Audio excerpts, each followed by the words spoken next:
नमस्कार, बुलेटिन में आपका बहुत बहुत स्वागत है। मैं हूं आपके साथ दीपिका ओझा। चलिए शुरुआत करते हैं खबरों की। उत्तर प्रदेश के बस्ती जिले में रोडवेज कर्मचारियों ने परिसर में जमकर हंगामा किया।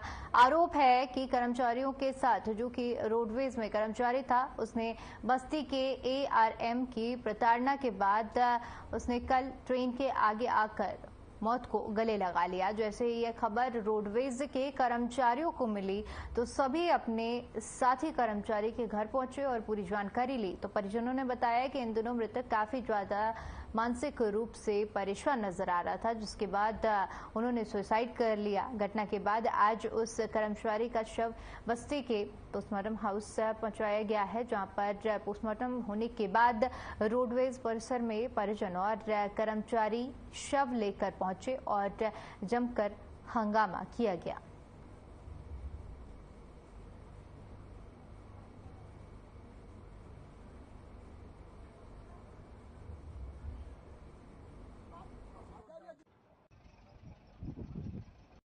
जी, घटना कैसे हुआ है? जी सर, ये छोटे हमारे भाई थे। ये बस्ती डिपो में परिचालक थे। विगत 2-3-4 दिनों से सर ये कुछ परेशान थे। जो हमारे पास कल हादसे के सिवा परसों शाम को लगभग 8 बजे हमारे पास फ़ोन करके किए कि ARM ने हमें ऑफिस में बुला करके हमारी वर्दी पे 100 रुपये का चालान काटा है, और उसके बाद जो है हमें कुछ लोड फैक्टर को लेकर के बड़ी मानसिक प्रताड़ना कर रहे हैं। हम बहुत परेशान हैं। तो बल्कि हमने कहा चलो ठीक है, कोई बात नहीं।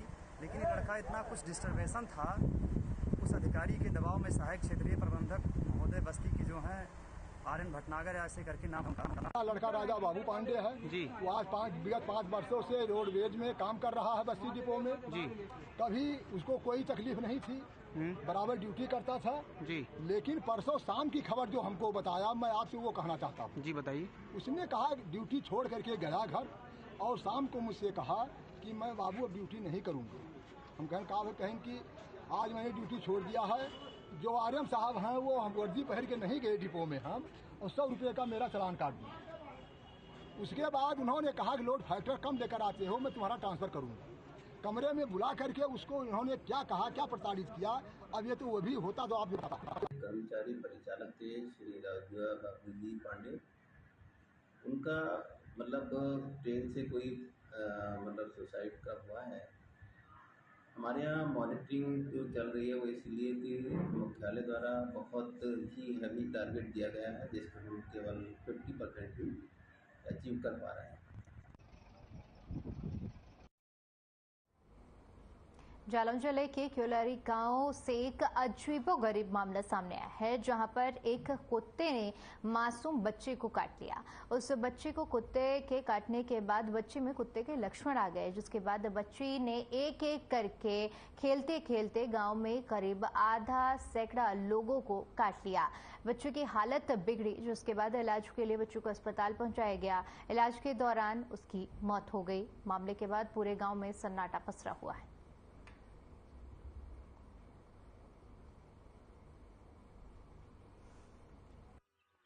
उसको कुत्ते ने काटा है, और 3 महीने पहले से काटा है, लेकिन बीवी ने नहीं बताया हमको। अच्छा। हाँ। तो कहाँ पे काट लिया था उसको? ससुराल में। अच्छा। शादी थी 30 तारीख अप्रैल। फिर उसके बाद उसको थोड़ा थोड़ा बुखार आया। इसने घर वालों ने बताया बुखार के जरिए हम उसका इलाज कराते रहे। जितने डॉक्टर कम पड़ गए, इलाज कराते पैसा तो कम नहीं पड़ा। हमने कि डॉक्टर से यही कहा था, एक तरफ पैसे लगा देंगे, एक तरफ अपनी जान लगा देंगे। बच्चे को खिलाते रहे, खाना खवाते रहे, अपने अगर पेशाब कर ले धोला, इसलिए हमको भी जहर निकला है। करतलापुर गए जरा तो वो थारी चिपकी हम लोग, तब हम पहुँच गए सरकारी अस्पताल में। तो हमने एक इंजेक्शन लगवा, 3 लगने हैं। अच्छा। हाँ, बोला है तो इसको भी लगे। हमारे लड़की को, उसकी लड़की को खिलाया तो कुत्ता ने खा लिया। अच्छा। हाँ। तो बच्ची के कैसे दवा आप लोग खिला रहे थे? हाँ, तो बच्चे ने तो कितने लोगों को काटा है आप लोगों? हमारे परिवार को पूरे को खा लिया। अच्छा। बच्ची को कुत्ते ने खा लिया था, और उसको अस्पताल दिखाया। 10 लोगों ने बच्ची को खिलाया, 15 लोग, और वो भी बीमार हैं। अच्छा। उसको दिखाया बुखार के बाद फिर उसको मैं एक दिन शाम को तो खाना नहीं जा पाई, फिर सवेरे उसको ले गई अस्पताल, फिर उसको 400-500 रुपया लगाया और 1-2 दिन आराम मिलो, सुबह आराम नहीं मिलो, फिर हमने दूसरे डॉक्टर को दिखवाया, वो से आराम नहीं मिलो, फिर हम मेरे धंधे पे आते थे, हमने फ़ोन लगाया वो, तो धंधे पे से आ गए, हमें कैसे अपने सासरे चले गए, तो कैसे सासरे से 1-2 दिन आ गए और रही रह गए, और रही से हमारा हस्बैंड आ गया दारू पी के हमें मारे हो गए।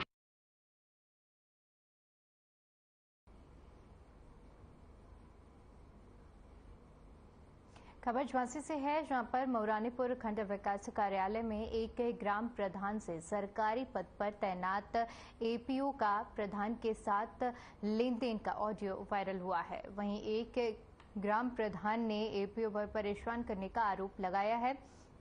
बताया जा रहा है कि झांसी के मऊरानीपुर तहसील क्षेत्र के अंतर्गत आने वाले खंड विकास मऊरानीपुर में तैनात मनरेगा के एपीओ पर ग्राम पंचायत घाट लहचूरा के ग्राम प्रधान दीपक मिश्रा ने मुख्य विकास अधिकारी को पत्र देकर आरोप लगाया है कि एपीओ द्वारा उनके गांव में हुए मनरेगा के कार्य का भुगतान नहीं किया जा रहा है और मजदूर पैसों की मांग कर रहे हैं और बिना सुविधा शुल्क के वह कोई काम नहीं करते हैं। इस बात की पुष्टि करता हुआ ऑडियो भी हमें प्राप्त हुआ है।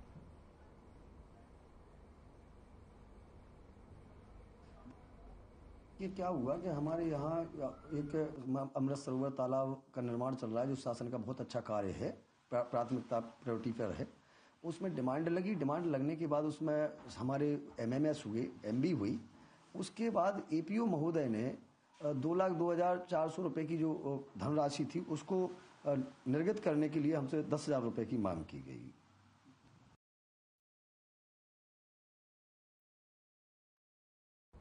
बड़ी खबर का रुख करते हैं। नोएडा से बड़ी खबर सामने आ रही है, जहां पर आपको बता दें कि पुलिस कमिश्नर लक्ष्मी सिंह ने दौरा किया है हिंडन नदी के बाढ़ प्रभावित इलाकों का। तो बड़ी जानकारी, जहां पर नोएडा पुलिस कमिश्नर ने बाढ़ प्रभावित क्षेत्र का दौरा किया है, लोगों से शांति बनाए रखने की अपील की है। इस दौरान डीसीपी अनिल यादव, एडीसीपी राजीव दीक्षित उनके साथ मौजूद रहे हैं। तो बड़ी जानकारी, जहां पर नोएडा पुलिस कमिश्नर लक्ष्मी सिंह ने बाढ़ प्रभावित क्षेत्र हिंडन के किनारे बसे गांव और लोगों से बातचीत की है, दौरा किया है, शांति बनाए रखने की अपील की गई है। छुजारसी और चोटपुर ये इलाके हैं जहां पर पुलिस कमिश्नर पहुंची हैं और उन्होंने बाढ़ प्रभावित लोगों से बातचीत की है, इलाके का दौरा किया है और लोगों से शांति बनाए रखने की अपील भी की गई है।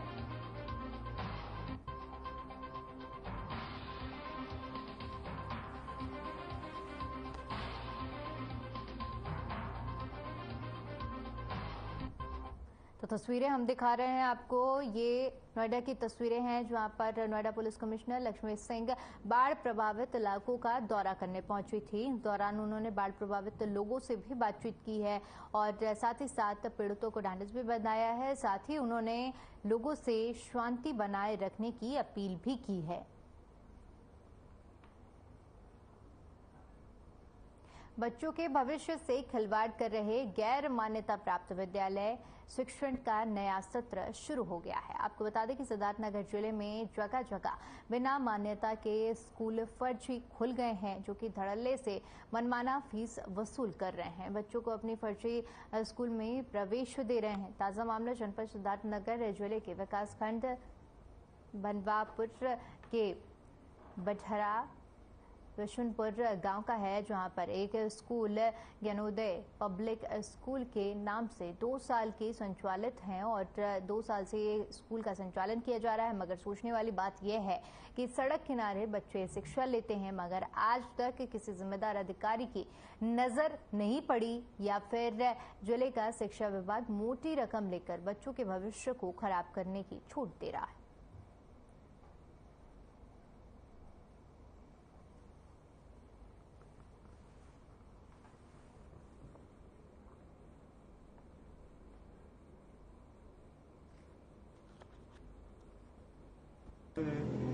जमीन लिए हैं, 1 साल में बन जाए। थोड़ा आर्थिक स्थिति कमजोर है, जिसके कारण नहीं बना पा रहे। आपके स्कूल का रजिस्ट्रेशन कब हुआ था? रजिस्ट्रेशन सर अभी अप्लाई किए हैं इस साल, 10 दिन तक आ जाएगा। तो आपके माध्यम से मुझे पता लगा है, तो मैं दिखवाऊंगा। जो बिना मान्यता के स्कूल है वो नहीं चलनी चाहिए, उस पर हम लोग जुर्माना भी लगाते हैं। अभी 2 महीने पहले हमने 8 विद्यालयों पर 1-1 लाख रुपए का जुर्माना लगाया था, और अभी भी एक रिपोर्ट आई है आजकल, मैं उस पर भी जुर्माना लगाऊंगा। तो आरटी के उल्लंघन में 1 लाख रुपए का जुर्माना लगाया था बिना मान्यता प्राप्त जो स्कूल चल रहे हैं। उसके बाद भी अगर वो चलाते रहते हैं तो 10,000 रुपये पर डे के हिसाब से जुर्माना लगाने का प्रावधान है। भविष्य खिलवाड़ नहीं हो रहा है? निश्चित रूप से हो रहा है। अगर बिना मान्यता के स्कूल चला रहे हैं, अनमान्यता के पश्चात ही इन लोगों को। वहीं फर्रुखाबाद जिले में बीते एक सप्ताह से खतरे के निशान से 15 से 20 सेंटीमीटर ऊपर गंगा का पानी बह रहा है और बाढ़ग्रस्त क्षेत्र गांव के लोगों के लिए ये जानलेवा बन रहा है। गांव में जलभराव होने से सड़क गलियां कट गई हैं और जलभराव के कारण सड़क कहां से कट गई है इसका कुछ अता पता नहीं लग रहा है। वहीं इसके चलते बीते 24 घंटे से रजयपुर ब्लॉक क्षेत्र में 5 और सदर क्षेत्र में एक युवक की डूबने से मौत हो गई। बता दें कि नरौरा बैराज से छोड़े गए पानी में भले ही 1 लाख क्यूसेक की कमी आई है, मगर पांचवाल घाट पर मीटर गेज स्थिर है। अभी भी गंगा खतरे के निशान से 15 सेंटीमीटर ऊपर बह रही है। तो गांव के लोगों के लिए ये पानी घातक सिद्ध हो रहा है, जहां पर अभी तक बताया जा रहा है कि कई युवकों की डूबने के चलते मौत हो गई है और साथ ही साथ लगातार गंगा का जलस्तर बढ़ता जा रहा है। खतरे के निशान को पार कर चुका है गंगा का जलस्तर, जिसकी वजह से आम जनजीवन पूरी तरह से अस्त-व्यस्त हो गया है। ये तस्वीरें हम आपको दिखा रहे हैं, ये बाढ़ग्रस्त इलाकों की है और जहां पर लगातार गंगा का जलस्तर पहले बढ़ता गया, हालांकि अब तो स्थिरता आई है, लेकिन जो पानी छूट चुका है उसकी वजह से इस वक्त लोगों को खासी परेशानियों का सामना करना पड़ रहा है। नाव का सहारा लेकर लोग रास्ते को पार कर रहे हैं। लोगों के घरों में पानी पहुंच चुका है, जिससे मूलभूत सुविधाएं भी लोगों को नहीं मिल पा रही हैं।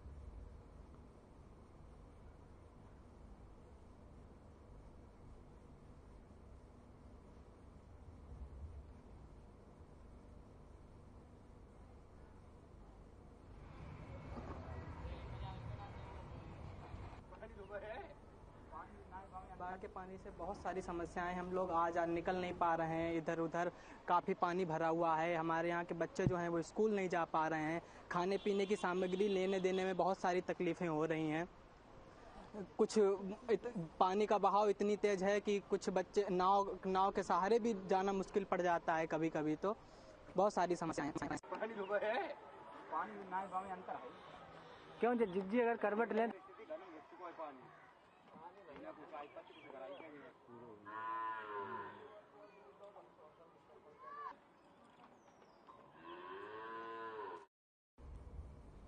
वहीं गाजियाबाद के वेव सिटी थाना क्षेत्र के लालकुआं चौकी के अंतर्गत आने वाली चेतराम मार्केट स्थित होटल संचालक के पुत्र विनय यादव की दोस्तों द्वारा पीट कर हत्या करने का मामला सामने आया है। परिजनों ने 2 दोस्तों के खिलाफ मुकदमा दर्ज कराया है। पुलिस ने मुकदमा दर्ज कर जल्द ही आरोपियों को पकड़ने का दावा किया है।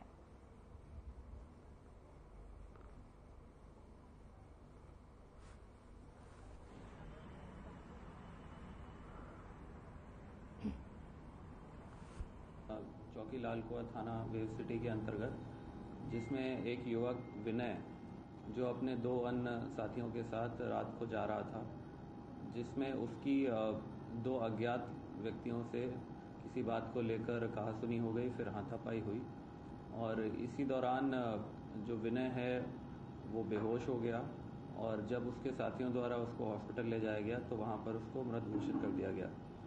इस संबंध में पुलिस की रात से ही सीसीटीवी फुटेज वगैरह हम लोग पुलिस की टीमों को लगाकर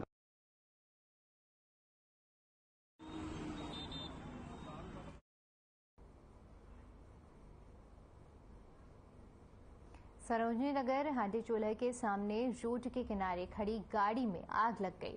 जिसमें कोई भी जनहानि की खबर सामने नहीं आ रही है। मौके पर फायर ब्रिगेड ने पहुंचकर आग पर काबू पाया। गाड़ी मालिक मोहम्मद शारिक पुत्र मोहम्मद शाबिर अली निवासी अवध विहार कॉलोनी के रहने वाला है।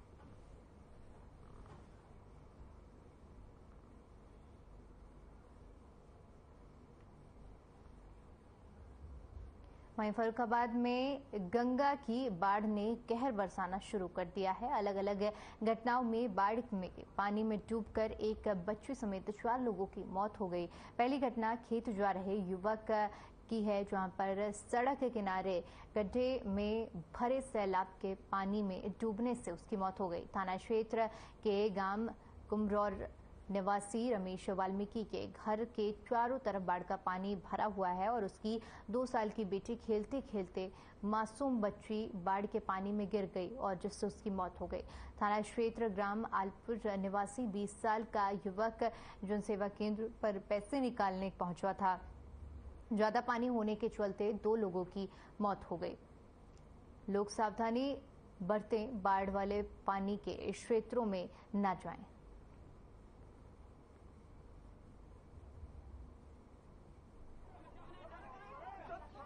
हाँ, इसमें 2 लोग डूब गए, जिसको एक हमारे गांव के सहयोग से निकाल लिया गया। वो मेरा रिलेशनशिप है, मतलब रिश्तेदार है, अलापुर गांव का है, वो भी लोधी है।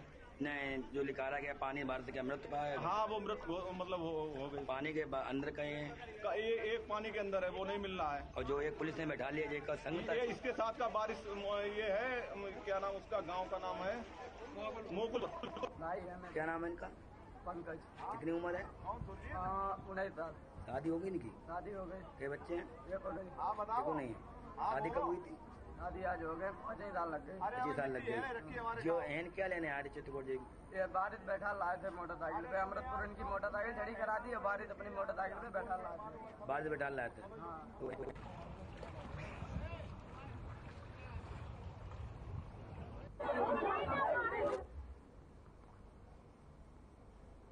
झांसी में योगी सरकार के श्रम और सेवा योजन मंत्री अनिल राजभर ने समाजवादी पार्टी के मुखिया अखिलेश यादव को बड़ी नसीहत दी है। उन्होंने कहा कि अखिलेश जनभावनाओं का आदर करना सीखें और जमीनी हकीकत को समझें, नहीं तो बचा खुचा राजनीतिक अस्तित्व भी खत्म हो जाएगा और कोई नाम लेने वाला तक नहीं होगा। वहीं स्वामी प्रसाद मौर्य की वापसी के सवाल पर निजी राय देते हुए कहा कि अगर वे अपनी भूल सुधार लें तो पार्टी को विचार करना चाहिए। सर्किट हाउस में विभागीय समीक्षा के बाद पत्रकारों से चर्चा कर रहे राजभर ने कहा कि ओम प्रकाश राजभर और दारा सिंह ने समय से सीख ली, सही वक्त पर उन्होंने उचित निर्णय लिया है। जयंत चौधरी के सवाल पर उन्होंने कहा कि उन्हें भी सोचना चाहिए वरना जनता सबक सिखा देगी। राजभर ने कहा कि एनडीए में कोई भगदड़ नहीं है, यह अनुशासित गठबंधन है।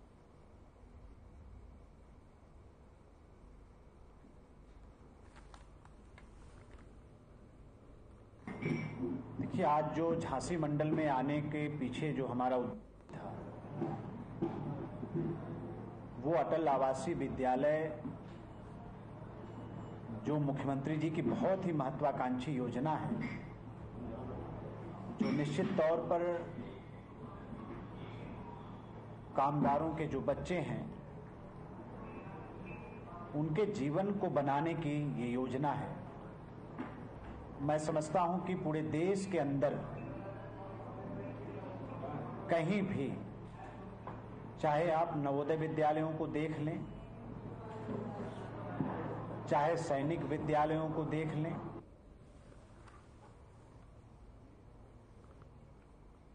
लोकसभा के चुनाव नजदीक आते ही तमाम राजनीतिक दलों के नेताओं का बीजेपी प्रेम दिखने लगा है। आपको बता दें कि आज बीजेपी प्रदेश कार्यालय में सपा, आरएलडी, कांग्रेस समेत तमाम राजनीतिक दलों के नेताओं ने बीजेपी का दामन थाम लिया है।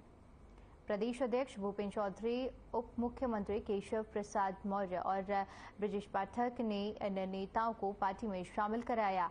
वहीं पूर्व मंत्री साहेब सिंह सैनी, जौनपुर के सपा नेता जगदीश सोनकर, सपा नेता सुषमा पटेल, पूर्व विधायक अंशुल वर्मा ने पार्टी की सदस्यता ग्रहण की है।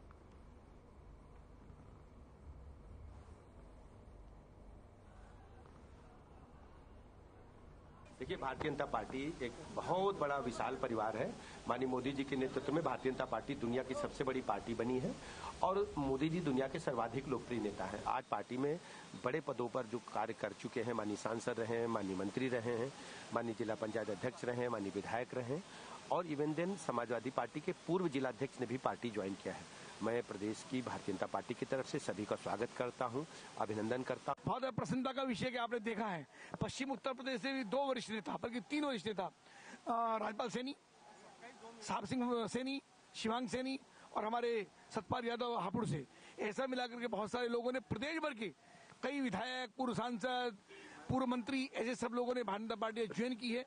ये साक्षात दर्शन इस बात का है कि नरेंद्र मोदी के नेतृत्व में, योगी आदित्यनाथ जी के नेतृत्व में, जेपी नड्डा जी के नेतृत्व में, भूपेंद्र चौधरी के नेतृत्व में जिस प्रकार से अंत्योदय का दर्शन हो रहा है, देश लगातार आगे बढ़ रहा है, गरीबों की कल्याणकारी योजनाएं लगातार आगे बढ़ रही है और जनता का विश्वास सरकार के प्रति लगातार बढ़ रहा है।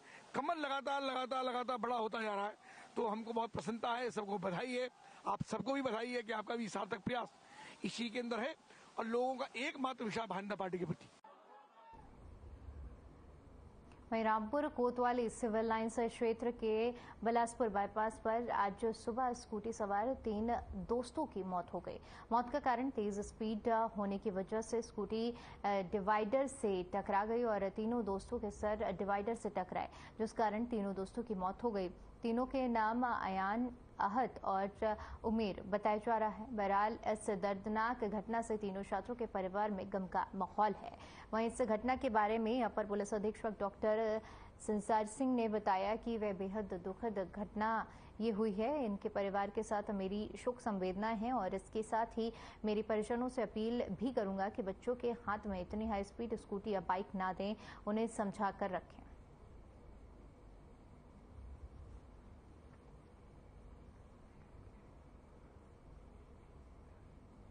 हुई है आज बिलासपुर बाईपास पर एक स्कूटी से बच्चे जा रहे थे, उनकी बाइक फिसल गई सामने कुत्ता आने से।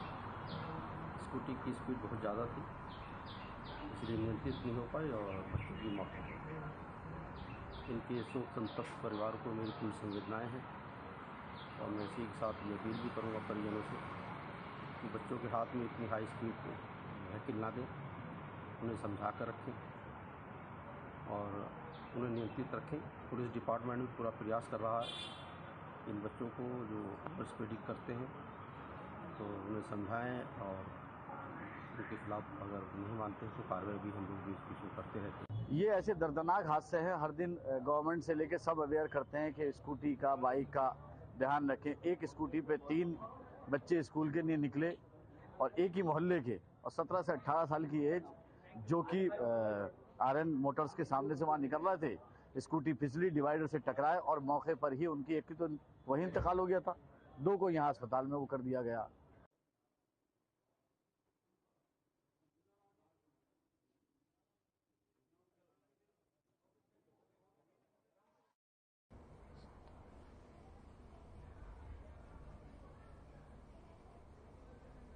तो बड़ी खबर का रुख करते हैं बस्ती से। बड़ी खबर सामने आ रही है जहां पर आपको बता दें कि रोडवेज कर्मचारियों की मौत पर लोगों का गुस्सा फूट पड़ा है।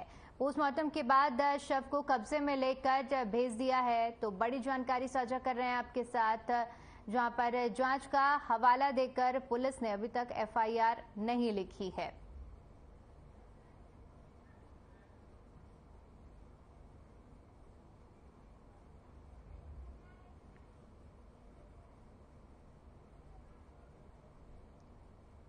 तो बड़ी जानकारी साझा कर रहे हैं बस्ती से, जहां पर रोडवेज कर्मचारी की मौत के बाद लोगों का गुस्सा फूट पड़ा है।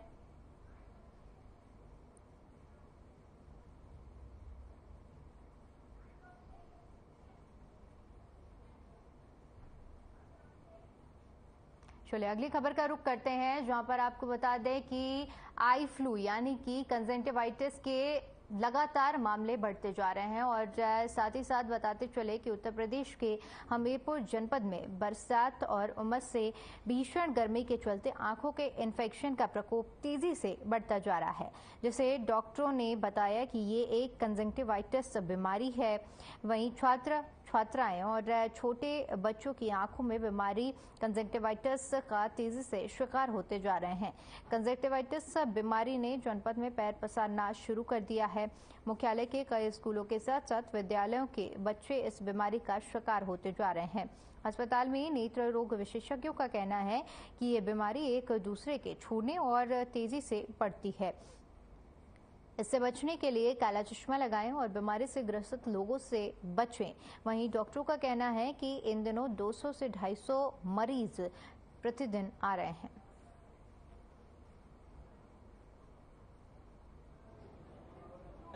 जो संक्रमण आंखों में फैला हुआ है उसको कंजक्टिवाइटिस कहते हैं, क्योंकि पहले आंख में हल्का दर्द होता है, फिर आंसू आना चालू हो जाता है, इसके बाद वो धीरे धीरे लाल होने लगती है। जब वो लाल हो जाती है तो बीमारी कंजक्टिवाइटिस कहते हैं। ये बच्चों में ज़्यादातर फैल रहा है, एक दूसरे के संपर्क में जाने से इन्फेक्शन फैलता है, तो उसी से कंजक्टिवाइटिस फैलती है। चलिए फिलहाल के लिए इस बुलेटिन में इतना ही। बाकी तमाम बड़ी खबरों के लिए बने रहिए हमारे साथ। नमस्कार।